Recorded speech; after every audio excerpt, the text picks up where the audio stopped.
आदिल, अगर डरने को कुछ नहीं है तो ईडी के सामने पेश होने में दिक्कत क्या है अरविंद केजरीवाल को?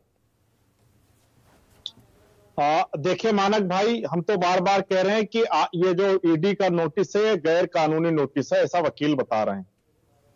अरविंद केजरीवाल जी ने ईडी से 4 सवाल पूछे कि भाई ये आपने जो नोटिस भेजा है ये आम आदमी पार्टी के संयोजक के हैसियत से भेजा है, दिल्ली के मुख्यमंत्री के हैसियत से भेजा है, अक्यूज के हैसियत से भेजा है या गवाह के हैसियत से भेजा है। आज तक ईडी उसका जवाब नहीं दे पाई। लेकिन सबसे आश्चर्य की बात यह है कि भारतीय जनता पार्टी के प्रवक्ता लगातार चैनलों पर प्रेस कॉन्फ्रेंस में बैठकर ईडी के प्रवक्ता की तरह रिएक्ट कर रहे हैं।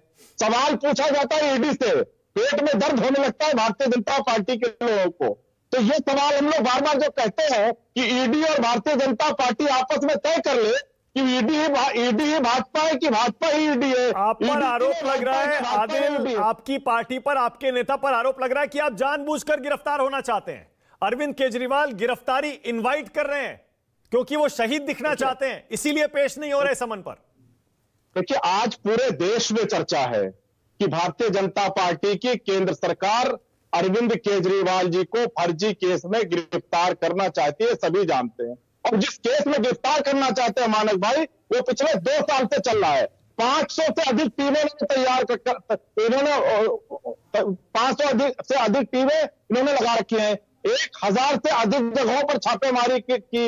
हमारे कई सारे नेताओं को जेल में डाल रखा है। मनीष सिसोदिया जी को लगभग 1 साल से जेल में डाल रखा है। संजय सिंह को गिरफ्तार कर रखा है। आज तक ये नहीं बता पाए, सुप्रीम कोर्ट तक ये नहीं बता पाए कि आखिर इन नेताओं के घर से या इन नेताओं के यहां से क्या बरामद हुआ, आपको क्या मिला। नहीं आदिल, लेकिन जब आपके बाकी 2 बड़े नेताओं को सुप्रीम कोर्ट तक से बेल नहीं मिली, जमानत नहीं मिली, तब तो माना यही जाएगा ना केस में कुछ तो है। ऐसे में अरविंद केजरीवाल को क्या कोऑपरेट नहीं करना चाहिए एजेंसी के साथ? पेश होकर जो सवाल पूछ रहे हैं वो जवाब दे दें उसका।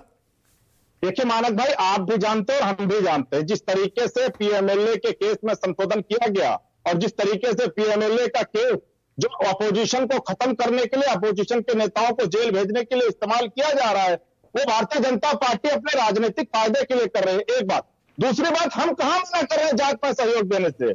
हम तो सीबीआई ने जब बुलाया था तो अरविंद केजरीवाल जी गए थे ना। हम कह रहे हैं कि जो नोटिस भारतीय जनता पार्टी के दफ्तर में बैठकर तैयार की जाती है और जिस पर ये लिखा, जिसको आज तक नहीं बताया गया, हम नोटिस का जवाब अरविंद केजरीवाल जी ने दिया। आपको याद है सुप्रीम कोर्ट की वो सुनवाई जिसमें कोर्ट ने खुद कहा था कि क्या आम आदमी पार्टी को भी ईडी आरोपी बनाना चाहती है, नहीं बनाना चाहती है? चर्चा सुप्रीम कोर्ट तक में हो चुकी है कि आम आदमी पार्टी की भूमिका क्या है इस घोटाले में, उसकी जांच होनी चाहिए। ऐसे में अरविंद केजरीवाल को जाना चाहिए या नहीं जाना चाहिए? तो आप देखिए मानक भाई, सुप्रीम कोर्ट ने कहा था कि आज तक 1 पैसे का कोई सबूत ईडी कोर्ट में पेश नहीं कर पाया है। और सुप्रीम कोर्ट ने यहां तक कहा था कि जब आप ट्रायल में जाओगे तो 2 मिनट नहीं रुकेगा आपका केस।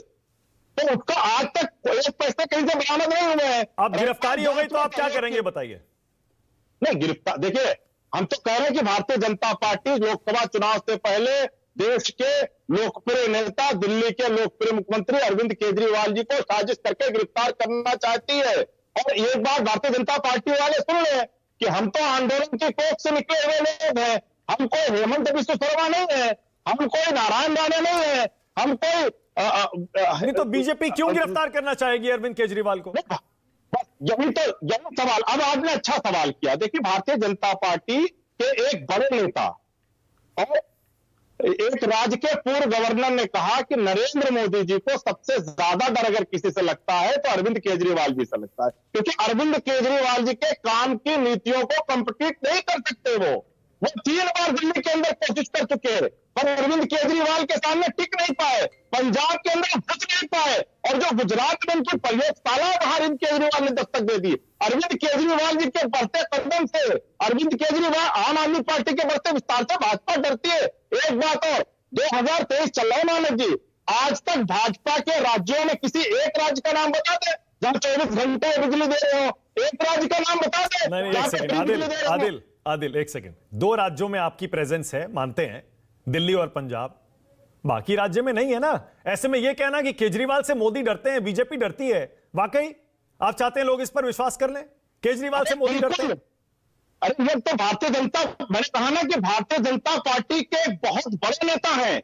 जो एक राज्य के गवर्नर रह चुके हैं, उन्होंने कहा है कि मोदी जी अरविंद केजरीवाल जी से डरते हैं। हम थोड़े कह रहे हैं, ये तो पूरा देश कह रहा है। और आज जिस तरीके से ना सिर्फ अरविंद केजरीवाल जी को, बल्कि आपने अभी कहा कि झारखंड के अंदर इन्होंने किस तरीके से वहां के लोकप्रिय मुख्यमंत्री को गिरफ्तार करने की साजिश चल रही है। आप बिहार चले जाइए, वहां किस तरीके से वहां के उप मुख्यमंत्री को गिरफ्तार करने की कोशिश हो रही है। आप पश्चिम बंगाल चले जाइए, वहां किस तरीके से अभिषेक बनर्जी को गिरफ्तार करने की कोशिश हो रही है। तो ये जहां पर भी अपोजिशन के मजबूत चेहरे हैं मानक भाई, भारतीय जनता पार्टी चुनाव से पहले उनको पकड़कर जेल डालना चाहती है। पर ऐसा क्यों है आदिल के दिल्ली के मुख्यमंत्री की गिरफ्तारी की जो खबर आ रही है उसके समर्थन में इंडिया गठबंधन के बाकी घटक दल दिखाई नहीं दे रहे कहीं ज्यादा विरोध करते हुए?